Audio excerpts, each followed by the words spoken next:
Mort de Marwan Bereni. Comment se porte la victime depuis l'accident? Une journaliste donne de ses nouvelles. Ce jeudi 7 décembre 2023, Sophie Noutchovitch, la journaliste en charge du documentaire sur la mort de Marwan Bereni diffusé sur W9 le 6 décembre, a accordé une interview à Paris Match. Elle a donné des nouvelles de la victime. C'est une histoire qui a ému la France entière. Au milieu de LE accent aigu TE accent aigu, Marwan Bereni était porté disparu. Une jeune femme était renversée par une voiture devant une boîte de nuit de Mâcon. La voiture prend la fuite et rapidement, elle est retrouvée, quelques kilomètres plus loin. À l'intérieur de ce 4x4, des papiers appartenant à l'acteur de Marwan Bereni, star de la série Plus belle la vie, ont été retrouvés.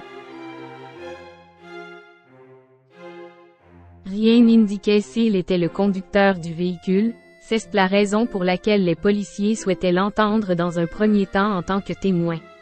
Malgré les appels, Marwan Bereni reste introuvable. Après plusieurs semaines de recherche, les rumeurs disent que l'acteur est parti en Suisse, se cache quelque part, etc. Malheureusement, l'affaire va prendre une tournure dramatique le 12 octobre 2023. Un corps a été retrouvé dans une grange non loin du lieu où la voiture était. Après plusieurs analyses, les papiers présents sur le corps ont permis d'identifier le corps de Marwan Bereni. Une disparition qui a ému les fans de Plus belle la vie, mais également les acteurs de la série. Les hommages se sont multipliés sur les réseaux sociaux.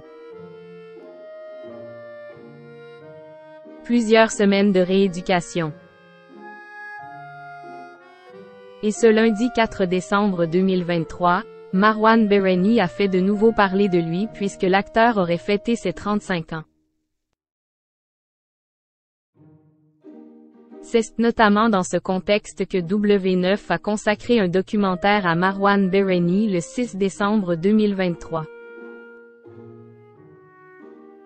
Marwan Bereni. Que s'est-il vraiment passé? La réalisatrice, Sophie Noutchovitch, s'est confiée dans les colonnes de Paris Match ce jeudi 7 décembre 2023. Elle est revenue sur les circonstances de son décès. A priori, Marwan Bereni s'est suicidé dès le lendemain de l'accident. Il n'a jamais su que la jeune femme avait survécu. C'est quand même dommage. Elle en a aussi profité pour donner des nouvelles de la victime, Sandra. C'est très difficile pour Sandra.